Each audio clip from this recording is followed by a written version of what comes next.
স্বৈরাচার পতনে কারো একক কৃতিত্ব নেই বলছে বিএনপি। জুলাই অভ্যুত্থান দীর্ঘ রাজনৈতিক সংগ্রামের পরিণতি। বাংলাদেশের সঙ্গে বাণিজ্য বিনিয়োগ এবং রোহিঙ্গা সহায়তা কাজ করবে চীন, কানাডা। ওয়াশিংটনের শুল্ক বৈঠকে বেশ কিছু বিষয়ে ঐক্যমত। রাজধানীর সূত্রাপুরে গ্যাস লিকেজ থেকে বিস্ফোরণের শিশুসহ দগ্ধ 5। বার্ন ইনস্টিটিউটে ভর্তি সবার অবস্থা আশঙ্কাজনক বলছেন চিকিৎসকরা। এবং নিত্যপণ্যের বাজারে নানামাত্রিক চাপে ভোক্তারা। কর্পোরেট দাপটে অস্থির চালের বাজার। চড়া সবজি ও তরকারি 300 ছাড়িয়েছে কাঁচা মরিচের কেজি।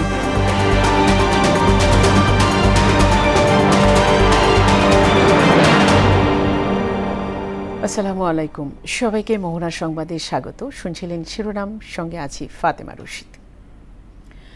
শুরুতেই জুলাই গণ অভ্যুত্থান নিয়ে আমাদের বিশেষ আয়োজন রক্তাক্ত জুলাই।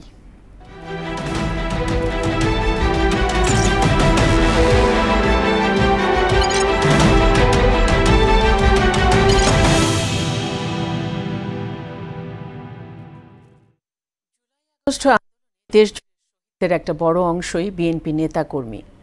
শহীদ 875 জনের মধ্যে 422 জনই বিএনপির রাজনীতিতে জড়িত ছিলেন বলে দাবি করেন দলটির সিনিয়র যুগ্ম মহাসচিব রুহুল কবির রিজভী। স্বৈরশাসকের পতনে এককভাবে কারো কৃতিত্ব নেওয়ার সুযোগ নেই বলে মন্তব্য করে তিনি আরও বলেন, এটি দীর্ঘ রাজনৈতিক সংগ্রামের অনিবার্য পরিণতি।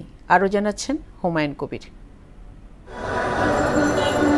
টানা 1.5 দশকেরও বেশি সময় স্বৈরাচারের ভূত হয়ে দেশের গণতন্ত্র ও মানুষের বাকস্বাধীনতা হরণ করে রাখে শেখ হাসিনা সরকার।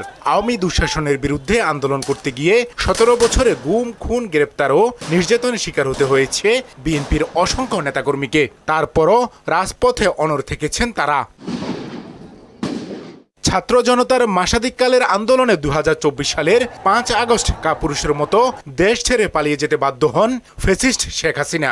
গণতন্ত্র ও মানুষের মুক্তির আন্দোলনে শিক্ষক শিক্ষার্থী সহ আপামর জনতার পাশাপাশি বিএনপি ছাড়াও সহযোগী সংগঠন ছাত্রদলের ভূমিকা ছিল গুরুত্বপূর্ণ। জীবন বাজি রেখে রাজধানী রামপুরা এলাকায় শেখ হাসিনার পেটুয়া বাহিনীকে মোকাবিলা করতে গিয়ে গুলিতে রক্তাক্ত হন মহানগর ছাত্রদল নেতা মিরাজ আলামিন তালুকদার। পুলিশের গুলি মিরাজের হৃৎপিণ্ডের পাশ দিয়ে ঢুকে বের হয়ে যায়, আর গুলিতে ক্ষতবিক্ষত হন আলামিন। অফ দ্য রোড এবং ওই যে বেটার লাইফের গলি এবং নতুন রাস্তা, এই রাস্তার মুখে অবস্থান নিয়ে ইট পাটকেল নিক্ষেপ করতে থাকি আমরা। এক পর্যায়ে পুলিশ আমাদেরকে গুলি ছুড়ে। হঠাৎ করে আমার পাশ থেকে 3 জনের গায়ে গুলি লাগে, মানে আমার গায়ে এবং আমার পাশে এক ছেলের পায়ে রগে লাগে। এর মধ্যে আমি যখন মাথা নিচু করছি দেখতেছি আমার এই শার্ট ভিজে যাচ্ছে। পরে আমার পাশে একজন লোক ছিল, ওনারে বললাম যে দেখেন তো আমার এখানে কি হয়েছে। পরে উনি শার্টের বোতাম খুলে দেখে যে গুলি লাগছে, এখান দিয়ে ঢুকে এবং পিছন দিকে বের হয়ে গেছে গুলি। রামপুরা রোডে এদিকে অনেকে ডাইরেক্ট মাথার খুলি উল্টে গেছে, এদিক দিয়ে গুলি ঢুকে এদিক দিয়ে বেরিয়েছে। এমনও সময় আছে আবার একজনের মাথার এদিকে গুলি উল্টে এটা উল্টে গেছে, গুলি উল্টে গেছে। ওগুলো হচ্ছে সব বিজিবি গুলি। আমার গুলি এই যে গার্ড থেকে ধরে এখান পর্যন্ত 165টার মতো স্পেন্ডার। এখন আমার সার্জারি করে শহীদ সরওয়ার্দী মেডিকেলে অপারেশন করে আমার গুলি বের করা হয়েছে। জুলাই আন্দোলনে পিছিয়ে ছিলেন না নারী নেত্রীরাও।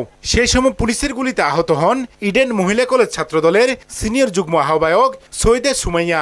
এই লড়াইটা আসলে আমাদের কাছে ছিল অস্তিত্বের লড়াই, টিকে থাকার লড়াই। আমরা জানি যে এই লড়াই হেরে গেলে আমাদের বাংলাদেশ হেরে যাবে। রামপুরাতে পুলিশ গুলি ছুটতে ছুটতে যাচ্ছে, আমি দেখলাম আমার সামনে এক ভাইয়ের মানে সারা শরীরে স্প্রিন্টার হয়ে গেছে। অনেকে আমাকে পিছন থেকে ডাকতেছে না যাওয়ার জন্য। আমি তাকে যখন সেভ করতে গেছি তখনও পুলিশ গুলি চালাচ্ছিল। তো তখন একটা স্প্রিন্টারের আমার এখান দিয়ে এসে লাগলো, আমার পায়ে লাগলো, আমার গায়ে লাগলো। আমাকে অন্য যারা ছিল তারা তুলে নিয়ে প্রাথমিক যে চিকিৎসা, সে চিকিৎসা দিয়েছিল। সে চিকিৎসা দেওয়ার পরে সে চিকিৎসা নিয়ে আমি আবার রাজপথে ফেরত আসছি। জুলাই আন্দোলনের কৃতিত্ব কারো এককভাবে নেওয়ার কোনো সুযোগ নেই বলে মনে করেন বিএনপির সিনিয়র যুগ্ম মহাসচিব রুহুল কবির রিজভী। এই জুলাই আগস্টের আন্দোলন তো এটা তো গণতান্ত্রিক আন্দোলনের ধারাবাহিকতা। এই ধারাবাহিকতায় এইটা আজকে একটা পর্যায়ে বিস্ফোরণ হয়েছে এবং সব স্তরের নেতাকর্মীরা নেমে এসছে। যে পথ চলা তৈরি করেছিলেন জিয়াউর রহমান বাকশালের গুহা থেকে গণতন্ত্রকে উদ্ধার করে, সেই দল যখনই গণতন্ত্র বিপদাপন্ন হয়েছে তখন সেটিকে উদ্ধারের জন্য তারা রক্ত ঝরিয়েছে, জীবন দিয়েছে, জীবন উৎসর্গ করেছে। ওই আন্দোলনে বিএনপি সহযোগী সংগঠনের 4 শতাধিক নেতাকর্মী নিহত হয়েছে বলেও জানান তিনি। আমরা তো আমাদের দল যারা করতো একেবারে তৃণমূল কর্মী থেকে শুরু করে জাতীয় পর্যায় পর্যন্ত, ঢাকা পর্যন্ত যারা করেছে, সেটাই তো হবে প্রায় 450-এর অধিক বললাম। হুমায়ুন কবির, মোহনা সংবাদ, ঢাকা। বাংলাদেশের সঙ্গে ব্যবসা বাণিজ্য বৃদ্ধি, বিনিয়োগ সম্প্রসারণ এবং বাস্তুচ্যুত মিয়ানমারের নাগরিকদের জন্য মানবিক সহায়তার ধারাবাহিক সমর্থন অব্যাহত রাখার বিষয়ে আশ্বাস দিয়েছে চীন ও কানাডা। বৃহস্পতিবার মালয়েশিয়ার রাজধানী কুয়ালালামপুরে 32তম আসিয়ান আঞ্চলিক ফোরাম ARF-তে বাংলাদেশের পররাষ্ট্র উপদেষ্টা মোহাম্মদ তৌহিদ হোসেনের সঙ্গে পৃথক বৈঠক শেষে কথা জানান দুদেশের পররাষ্ট্রমন্ত্রী। এদিকে বাংলাদেশ যুক্তরাষ্ট্রের মধ্যে বর্তমান ও ভবিষ্যৎ বাণিজ্যের গতি প্রকৃতি কেমন হবে সেসব বিষয়ে উপস্থাপন ও যুক্তিতর্ক হয়েছে ওয়াশিংটন ডিসিতে অনুষ্ঠিত দুদেশের শীর্ষ পর্যায়ের কর্মকর্তাদের বৈঠকে। এতে বেশ কিছু বিষয়ে দুই দেশ একমত হয়েছে। ওয়াশিংটন সময় শুক্রবার সকালে তৃতীয় দিনের আলোচনা শুরু হবে বলে জানিয়েছে প্রধান উপদেষ্টার প্রেস উইং। দেশের সার্বিক অর্থনৈতিক পরিস্থিতি বিবেচনা করে দুর্ভিক্ষের আলামত দেখছে বিএনপি। সেপ্টেম্বর-অক্টোবর মাসে দুর্ভিক্ষের আশঙ্কা রয়েছে বলে জানিয়েছেন দলের যুগ্ম মহাসচিব রুহুল কবির রিজভী। সকালে নয়াপল্টনে কেন্দ্রীয় কার্যালয়ের সামনে বিএনপি চেয়ারপারসন বেগম খালেদা জিয়ার রোগমুক্তি কামনায় আয়োজিত দোয়া মাহফিলে তিনি এই আশঙ্কার কথা জানান। এ সময় দেশের চলমান সংকট নিরসনে দ্রুত নির্বাচন অনুষ্ঠানের দাবিও জানান এই বিএনপি নেতা। আমরা কোনো ব্যক্তিগত, কোনো গোষ্ঠীগত দাবি করিনি। আমরা দাবি করেছি জনগণের দর্শন, সেটা গণতান্ত্রিক দর্শন, যেখানে প্রত্যেকটি ব্যক্তি দেশের একজন মালিক হিসাবে, দেশের একজন অধিকার সম্পন্ন ব্যক্তি হিসাবে গড়ে উঠতে পারে। সেটাই হচ্ছে গণতান্ত্রিক অধিকার। রাজধানীর সূত্রাপুরে গ্যাস লিকেজ থেকে বিস্ফোরণে শিশুসহ 5 জন দগ্ধ হয়েছে। শুক্রবার ভোর রাতের দিকে আহত অবস্থায় তাদের উদ্ধার করে জাতীয় বার্ন অ্যান্ড প্লাস্টিক সার্জারি ইনস্টিটিউটের জরুরি বিভাগে ভর্তি করা হয়। চিকিৎসকরা জানিয়েছেন তাদের সবার অবস্থা আশঙ্কাজনক। পুরান ঢাকার সূত্রাপুর কাগজি টোলার একটি বাসায় গ্যাস লিকেজ বিস্ফোরণে দগ্ধ হন তারা।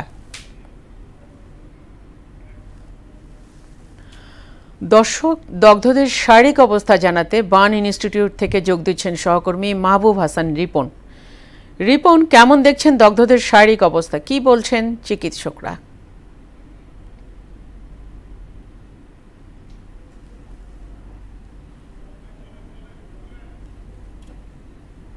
গ্যাস লিকেজ থেকে যে বিস্ফোরণটি ঘটেছে, সেই বিস্ফোরণে 5 জন দগ্ধ হয়ে তারা আইসিইউ এবং ডিসিইউতে চিকিৎসা গ্রহণ করছে। যে রিপোর্টগুলো এসেছে সেই রিপোর্টগুলোর যে তথ্য আমরা জানতে পেরেছি সেটা হচ্ছে যে সেই রিপোর্টগুলোর তথ্য অনুসারে প্রায় 50 থেকে 60% অংশ তাদের দগ্ধ হয়েছে তাদের শরীরের, এবং ডাক্তাররা যেটি বলছেন সেটা হচ্ছে যে অবস্থা আশঙ্কাজনক। এই কারণে তারা এখন পর্যন্ত রোগীর যে ডিটেলস যে অবস্থা সেটি সরাসরি ক্যামেরার সামনে কথা বলতে তারা রাজি হননি। তারা সময় চেয়েছেন, বলছেন যে আগামীকাল কিংবা পরশু তারা ডিটেলসে বলতে পারবেন যে এই মুহূর্তে কি করণীয় আছে বা কি অবস্থা আছে। আমরা রোগী স্বজনদের সাথে কথা বলেছি। রোগী স্বজনরা বলছেন যেটি সেটা হচ্ছে যে তারা সকালবেলা খবর পেয়েছেন এবং খবর পাওয়ার পরে তারা এখানে ছুটে এসেছেন। আসলে সাক্ষাৎ করার সুযোগ পাননি। তারা দেশবাসীর কাছে দোয়া পেয়েছেন, এই পর্যন্ত আমাদেরকে জানিয়েছেন। তো জাতীয় বার্ন ইউনিট থেকে এই ছিল আমার কাছে সদস্য। রিপন, আপনাকে ধন্যবাদ। টানা বৃষ্টিতে দেশের বিস্তীর্ণ এলাকায় অস্থায়ী জলাবদ্ধতার সৃষ্টি হয়েছে। ক্ষতিগ্রস্ত জেলাগুলোর মধ্যে পরিস্থিতির সবচেয়ে উদ্বেগজনক কুমিল্লা, নোয়াখালী ও ফেনীর। জেলাগুলোয় বৃষ্টির তীব্রতায় জলাবদ্ধতা এবং বাঁধ ভেঙে দেখা দিয়েছে বন্যা। প্রতিনিধিদের তথ্যে ডেস্ক রিপোর্ট। ভারী বর্ষণ আর উজান থেকে নেমে আসা পানির স্রোতে ফেনীর 3টি নদীর প্রায় 30টি স্থানে ভাঙনে প্লাবিত হচ্ছে নতুন নতুন এলাকা।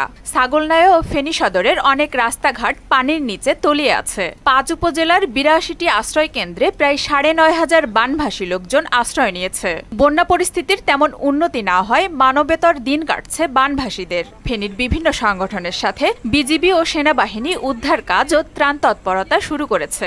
আমাদের বাড়ির ভিতরে একদম জল উঠি একদম সব নষ্ট হয়ে গেছে। আমাদের ঘর বাড়ি সবকিছু ভাঙি, সবকিছু ঘরের ভিতরে সবকিছু নষ্ট হয়ে গেছে। এবং খাওয়া দাওয়া নাই, চিরামুড়ি খাইতেছি। বৃষ্টি আর উজান থেকে নেমে আসা পাহাড়ি ঢলে কুমিল্লার গোমতী নদীর পানি বাড়ছে। নদী তীরবর্তী নিম্নাঞ্চল ও ফসলি জমি প্লাবিত হচ্ছে। এতে আবারও বন্যার আশঙ্কায় স্থানীয়রা। ভারী বর্ষণে নোয়াখালীতে পানিবন্দী হয়ে পড়েছে অন্তত ৪২,০০০ পরিবার। জেলার বিভিন্ন উপজেলার নিচু এলাকায় পানি জমে জলাবদ্ধতায় ঘরবাড়ি ও সড়ক তলিয়ে গেছে। সার্বিকভাবে যে এই ড্রেনেজ সিস্টেম, খাল খনন এবং এগুলো যদি হয়, এগুলো যদি আমরা করতে পারি, এগুলো প্ল্যানের মধ্যে আছে সংশ্লিষ্ট দপ্তরগুলোর, পৌরসভার, পানি উন্নয়ন বোর্ড, বিএডিসির, এবং তাহলে আমরা আশা করছি যে আগামীতে জলাবদ্ধতা মুক্ত একটি শহর পাবো। এদিকে টানা বৃষ্টিতে সাতক্ষীরার বিস্তীর্ণ এলাকা প্লাবিত হয়েছে, তলিয়ে গেছে জেলা শহরের সড়ক থেকে গলি, ফসলের মাঠ থেকে ঘরবাড়ি। হাঁটু পানি জমেছে শহরের অধিকাংশ এলাকায়। এতে চরম বিপাকে পড়েছেন শহরবাসী। আমরা ঘরের মধ্যে বেরোতে পারতেছি না, রান্না খাওয়ার সমস্যা, আবার কাজ কামের সমস্যা। এই পানি খেতেছে, বাচ্চা কাচ্চা সব ডায়রিয়া, তারপরে চুলুর মধ্যে হেঁটু পানি, ঘরের মধ্যে হেঁটু পানি। আফরিন পপি, মোহনা সংবাদ।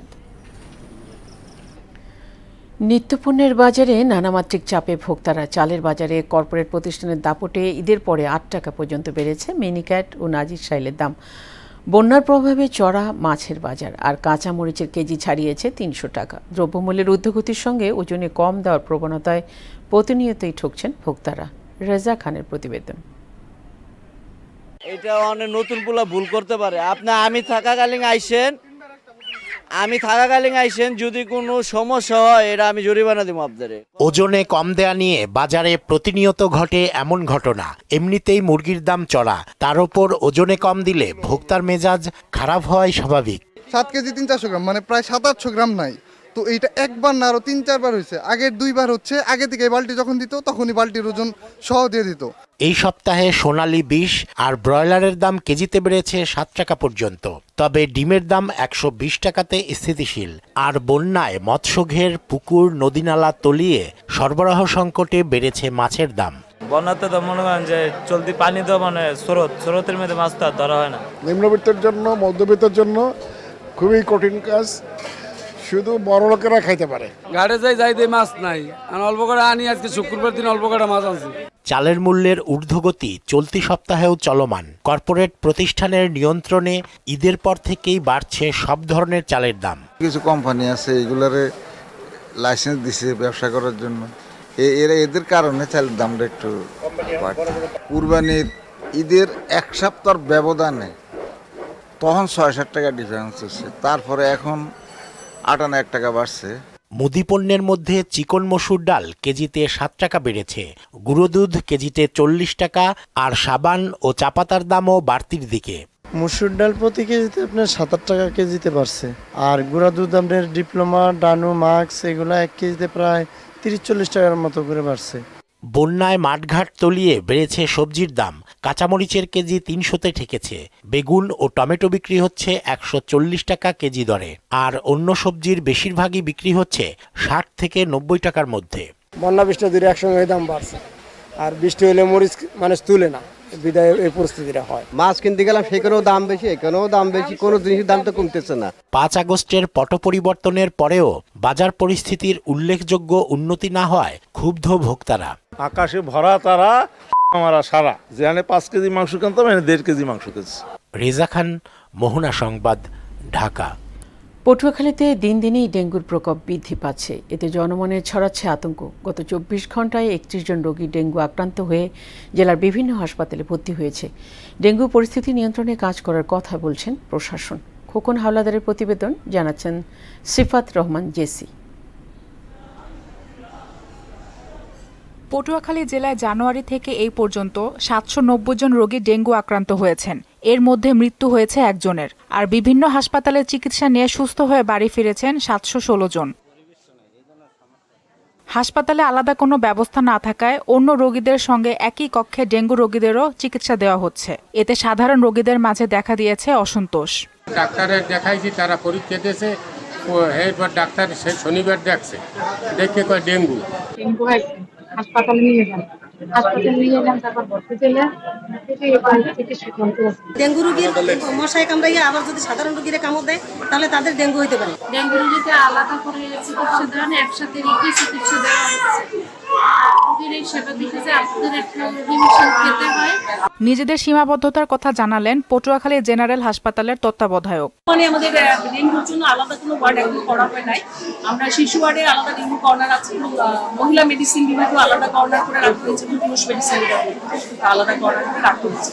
ডেঙ্গু পরিস্থিতি নিয়ন্ত্রণে জেলা প্রশাসনের পক্ষ থেকে সব রকমের প্রস্তুতি গ্রহণ করার কথা বললেন জেলা প্রশাসক। ডেঙ্গু এই সচেতনতা এবং পরিচ্ছন্নতা মশক নিধন কার্যক্রমের পাশাপাশি চিকিৎসার জন্য আমাদের হাসপাতালগুলো সম্পূর্ণরূপে প্রস্তুত আছে। আমাদের পর্যাপ্ত ওষুধ, স্যালাইন এবং লোকবল রয়েছে।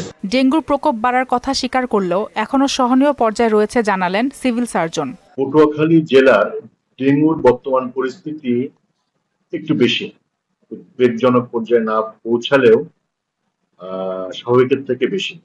গত 24 ঘন্টায় আমার সম্পূর্ণ পটুয়াখালী জেলায় 25 জন রোগী নতুন ভর্তি হয়েছে। জেলা সিভিল সার্জন অফিসের হিসাব মতে চলতি বছরে ডেঙ্গু রোগী শনাক্ত হয়েছেন 790 জন। সিফাত রহমান, জেসি, মোহনা সংবাদ। আন্তর্জাতিক প্রসঙ্গ। ইসরায়েলি বর্বরতায় গাজায় একদিনে আরও 82 ফিলিস্তিনি নিহত হয়েছে। এতে 57,700 ছাড়িয়েছে মোট প্রাণহানি। এদিকে নাইজেরিয়ায় নিরাপত্তা বাহিনীর অভিযানে 30 দস্যু নিহত হয়েছে। এতে 5 নিরাপত্তা কর্মী এবং 1 বেসামরিক নাগরিকও প্রাণ হারিয়েছেন বলে জানা গেছে। ওদিকে কানাডার উপর 35% শুল্ক আরোপের ঘোষণা দিয়েছে যুক্তরাষ্ট্র। অন্যদিকে ফের গ্রেফতার হয়েছেন দক্ষিণ কোরিয়ার সাবেক প্রেসিডেন্ট ইউন। ইশতিয়াক হোসেনের ডেস্ক রিপোর্ট। গাজা ইসরায়েলি হামলায় আরও 82 ফিলিস্তিনি নিহত হয়েছে। নিহতদের মধ্যে 15 জন গাজার দেইর আল বালা শহরে শিশু খাদ্য সংগ্রহের লাইনে দাঁড়িয়েছিলেন। গাজার স্বাস্থ্য মন্ত্রণালয়ের হিসেব অনুযায়ী 21 মাসের তাণ্ডবে 57,762 ফিলিস্তিনি নিহত এবং আরও 1,37,656 জন আহত হয়েছেন। নাইজেরিয়ায় নিরাপত্তা বাহিনীর অভিযানে 30 দস্যু নিহত হয়েছে। বৃহস্পতিবার এক বিবৃতিতে এই কথা জানিয়েছেন দেশটির অভ্যন্তরীণ নিরাপত্তা কমিশনার। উত্তর পশ্চিমাঞ্চলীয় কাৎসিনা প্রদেশের ফাশকারি জেলায় পুলিশ, সেনা ও বিমান বাহিনীর সদস্যদের নিয়ে সমন্বিত এক অভিযান পরিচালিত হয় বলে রয়টার্সের এক প্রতিবেদনে জানানো হয়। এদিকে কানাডার উপর 35% শুল্ক আরোপের ঘোষণা দিল যুক্তরাষ্ট্র, যা 1 আগস্ট থেকে কার্যকর হবে। মাদক হিসেবে ব্যথানাশক ফেন্টানিলের বিস্তার ও পাচার ঠেকাতে কানাডা ব্যর্থ হওয়ায় এই সিদ্ধান্ত নেওয়া হয়েছে বলে এক চিঠিতে জানিয়েছেন প্রেসিডেন্ট ট্রাম্প। তবে কানাডিয়ান প্রতিষ্ঠানগুলো যদি যুক্তরাষ্ট্রে উৎপাদন কিংবা কারখানা স্থাপন করে সেক্ষেত্রে তাদের পণ্য শুল্কারোপ হবে না বলেও জানানো হয়। বৈশ্বিক বাণিজ্য এখন অস্ত্র হিসেবে ব্যবহার হচ্ছে বলে মন্তব্য করেছেন মালয়েশিয়ার প্রধানমন্ত্রী আনোয়ার ইব্রাহিম। এই কারণে দক্ষিণ পূর্ব এশিয়ার দেশগুলোকে বাণিজ্য যুদ্ধে না জড়ানোর বিষয়ে সতর্ক করেছেন তিনি। স্থানীয় সময় বুধবার আসিয়ান জোটের পররাষ্ট্রমন্ত্রীদের বার্ষিক সম্মেলনের উদ্বোধন অনুষ্ঠানে তিনি কথা বলেন। অন্যদিকে দক্ষিণ কোরিয়ার সাবেক প্রেসিডেন্ট ইউন সুক ইউলকে আবারও গ্রেপ্তার করেছে পুলিশ। গত ডিসেম্বরে সামরিক আইন জারির ব্যর্থ চেষ্টা মামলার আলামত ধ্বংস করতে পারেন এমন আশঙ্কায় তাকে গ্রেপ্তারের আদেশ দেন আদালত। গ্রেপ্তারের পর সিউলের একটি আটক কেন্দ্রে বন্দী রাখা হয়েছে তাকে। ইশতিয়াক হোসেন, মোহনা সংবাদ। শেষ করব মোহনা সংবাদ যাবার আগে শিরোনামগুলো আরও একবার।